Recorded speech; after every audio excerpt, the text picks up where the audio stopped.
नमस्कार दोस्तों, CSP में आपका बहुत बहुत स्वागत है। इस वीडियो में मैं बात करने वाला हूँ फिनो बैंक के CSP के बारे में। जी हाँ, फिनो बैंक के CSP का मैं रिव्यू करने वाला हूँ अपने स्टाइल में, और इसे अपने रडार पे लेके पता करेंगे हम कि क्या है इसमें बेनिफिट, क्या है इसके प्लस पॉइंट, क्या है इसका माइनस पॉइंट, और कैसे ये पूरा काम करता है। इसे लेना चाहिए कि नहीं लेना चाहिए, अगर लेना चाहिए तो कितने में, और नहीं लेना चाहिए तो क्यों नहीं लेना चाहिए। चलिए शुरू करते हैं। उससे पहले मैं बता दूं, अगर आपने मेरे चैनल को सब्सक्राइब नहीं किया है तो कृपया इस रेड बटन पर क्लिक करके मेरे चैनल को सब्सक्राइब कर ले और इस बेल के आइकन को भी दबा दे, ताकि मैं जो भी वीडियोस लाऊं उनका नोटिफिकेशन जाता रहे सीधे आप तक। चलिए शुरू करते हैं फिनो बैंक CSP। तो सबसे पहला पॉइंट यही आता है कि ये फिनो बैंक है क्या। तो यहाँ पे दो चीज़ें आती है, एक बैंक आता है, दूसरा आता है पेमेंट बैंक। तो फिनो जो है वो बैंक नहीं है, वो पेमेंट बैंक है। Like Paytm payment bank, Airtel payment bank वगैरह वगैरह पेमेंट बैंक जो भी है। तो 10-11 बैंकों को जो लाइसेंस मिला हुआ है पेमेंट बैंक का, तो फिनो भी एक पेमेंट बैंक है। तो इसे हम बैंक नहीं कह सकते, इसे पेमेंट बैंक कह सकते हैं। ठीक है, नेक्स्ट। अब बात पेमेंट बैंक की आ गई है, तो थोड़ा सा इसको सेग्रीगेट कर लेते हैं कि पेमेंट बैंक क्या होता है और नॉर्मल बैंक क्या होता है। तो मेरे लेफ्ट साइड में जो है वो है पेमेंट बैंक, और नॉर्मल बैंक, और राइट साइड में जो है वो पेमेंट बैंक। तो पहला जो डिफरेंस आता है कि आप नॉर्मल बैंक में जाके अगर आप अकाउंट ओपन करेंगे तो वहाँ पे कोई लिमिट नहीं होता कि आपको आपके अकाउंट में 50,000 से ज़्यादा नहीं रखना, 1 लाख से ज़्यादा नहीं रखना, 2 लाख से ज़्यादा रखना, ऐसा नहीं रखना। ठीक है। अब मान लीजिए विजय मल्ल्या के सेविंग्स अकाउंट में कितना पैसा होगा, नीरव मोदी के सेविंग्स अकाउंट में कितना पैसा होगा, तो अलग चीज़ है। और पेमेंट बैंक में क्या होता है कि 1 लाख तक मैक्सिमम लिमिट है। वो अकाउंट आपका हो, मेरा हो या किसी और का हो, उसमें 1 लाख से ज़्यादा मतलब नहीं हो सकता है। लिमिट उसका 1 लाख तक है। सेकंड डिफरेंस ये है कि नॉर्मल बैंक जो है वो लोन देते हैं और पेमेंट बैंक जो है लोन नहीं देता है। थर्ड बेनिफिट है, बैंक से आपको क्रेडिट कार्ड वगैरह मिल सकता है, जैसे जनरल क्रेडिट कार्ड हुआ, किसान क्रेडिट कार्ड हुआ, तो वो वहाँ पे। और आपका CC अकाउंट हुआ, जिसको कैश क्रेडिट अकाउंट कहते हैं, वो पेमेंट बैंक में वो चीज़ें अवेलेबल नहीं है। Investment in loan and bond, तो बैंक क्या करता है अपने पैसे को, मतलब आपसे पैसा लिया RD FD MIS में, सेविंग्स अकाउंट में, करेंट अकाउंट में, और वो फिर किसी XYZ को लोन देता है। और आपको मान लीजिए कि फिक्स डिपॉजिट पे 8% का रिटर्न देता है, और किसी से लेता है 12% का, तो 4% जो उसका मार्जिन रहता है वो उसका प्रॉफिट होता है। ठीक है। लेकिन ये क्या करते हैं, इनका जो प्रॉफिट आता है वो ट्रांजैक्शन चार्ज के ऊपर आता है, क्योंकि ये लोन तो दे नहीं सकते किसी को, और इनको पैसा कहाँ इन्वेस्ट करना पड़ता है, गवर्नमेंट बॉन्ड में या गवर्नमेंट के वगैरह वगैरह बहुत सारे कंडीशन है, उनके हिसाब से इनको पैसा रखना पड़ता है। तो ये कुछ बेसिक डिफरेंस है पेमेंट बैंक की। तो आप समझ गए होंगे कि आप बैंक के साथ काम नहीं कर रहे, आप पेमेंट बैंक के साथ काम कर रहे हैं। अब आगे आ जाता है कि हमें बताया जा रहा है कि फिनो पेमेंट बैंक में अकाउंट ओपन होगा EKYC के साथ। जी हाँ, ये बिल्कुल सही है। फिनो बैंक में अकाउंट ओपन हो रहा है EKYC के साथ, नॉर्मल मतलब savings bank, current account, savings bank account और करेंट अकाउंट दोनों ही। ठीक है, इसमें कोई दिक्कत नहीं है। नेक्स्ट आगे आते हैं हम अकाउंट ओपनिंग कमीशन।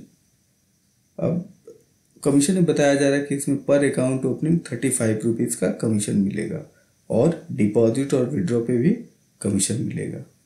तो यहाँ पे थोड़ा सा प्रॉब्लम आता है। 35 रुपीज़ तो अकाउंट ओपनिंग पे मिलेगा, और डिपॉजिट और विड्रॉ पे जो कमीशन मिलेगा, पहला तो कमीशन बहुत कम है, 30 से 32, 35, कोई 40, अजीब अजीब, सबका अलग अलग कैलकुलेशन, सब अलग अलग बता रहे कमीशन। तो जो भी है 40 पैसे के नीचे है, मतलब 100 रुपये में 40 पैसे से कम है।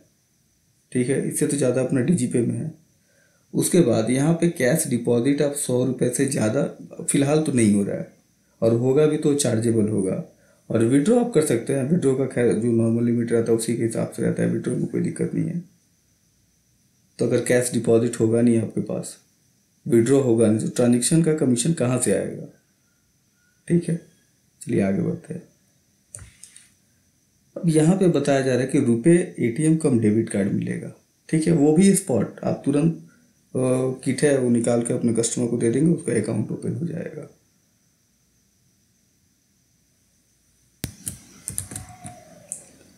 तो यहाँ तक तो ठीक है। अब है कि 165 रुपये इसका वन टाइम चार्ज लगेगा एटीएम का। ठीक है।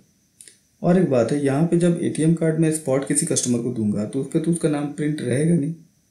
तो ये एक और प्रॉब्लम है कि जो एटीएम कार्ड मैं दूंगा उस पर उसका नाम नहीं रहेगा। ठीक है।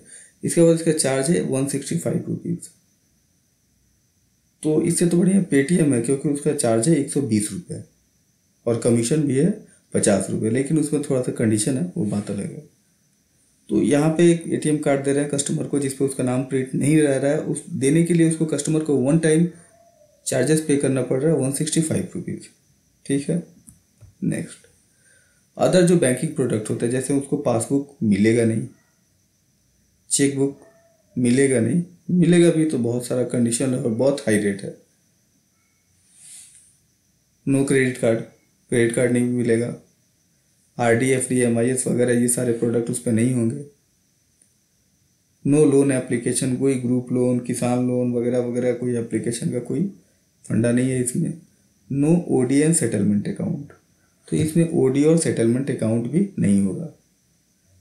तो मान लीजिए कि किसी बंदे को 20,000 रुपये की ज़रूरत है और उसके अकाउंट में 20,000 रुपये आया है, वो अपने आरटीजीएस, एनईएफटी कहीं से पैसा मंगाया है। तो बंदा आपके पास अगर आ रहा है विड्रॉ करने, तो आपको कैश मिलेगा कहाँ? आपको कैश मिलेगा कहाँ? तो बैंक से आपको कोई कैश का और ओडी अकाउंट का सपोर्ट तो है नहीं। ठीक है। चलिए कोई दिक्कत नहीं, पेमेंट बैंक का फंडा ही यही है। आगे बढ़ते हैं। अब इसका प्राइस क्या है, हाउ मच इस कॉस्ट, इसका प्राइस क्या है? तो प्राइस अलग अलग लोग अलग अलग रेट पे बेच रहे हैं। कोई इसको 8,000 रुपये बेच रहा है, कोई 10,000 रुपये बेच रहा है, कोई 50,000 रुपये बेच रहा है। ठीक है। मैंने करीब 20-25 ऐसे लोगों से बात की है, जो कोई 8,000 कह रहा है, कोई 10,000 कह रहा है, कोई 50,000 कह रहा है, कोई बोल रहा है कि मैं साइन बोर्ड लगा दूंगा ऊपर, कोई बोल रहा है मैं छत बनवा दूंगा, कोई बोल रहा है मैं एटीएम मशीन दे दूंगा, कोई बोल रहा है मैं स्वैप मशीन दे दूंगा। चलो बढ़िया है, एक रेट तो पता होना चाहिए भैया, 2,000 रेट है कि 4,000 रेट है कि फ्री है। जैसे पेटीएम ने ऑलरेडी डिक्लेयर करके रखा है कि उनका फ्री है, तो अपने को पता है कि पेटीएम का सीएसपी फ्री है। भैया धंधा करे या ना करे, कम से कम पेटीएम का सीएसपी लेने में तो पैसा बर्बाद नहीं हो रहा ना।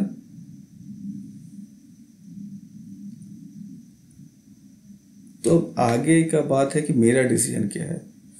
तो मेरा काम था जस्ट इन्फॉर्मेशन बताना, आपको समझा देना कि क्या है इसमें क्या नहीं है। तो अगर आप काम कर रहे हो तो आपको पता होना चाहिए कि आप दूध का काम कर रहे हो कि दारू का काम कर रहे हो, ताकि आपको सेग्रीगेट कर पाओ, अपना अलग अलग कर पाओ क्या फंडा है कि नहीं है। वैसे मेरा अपना मानना है कि अगर मेरे को कोई पेमेंट फिनो पेमेंट बैंक का सीएसपी ऑफर कर रहा है सारे कंडीशन के साथ, तो मैं तो भैया 2,500 से ऊपर उसको पेमेंट नहीं करने वाला।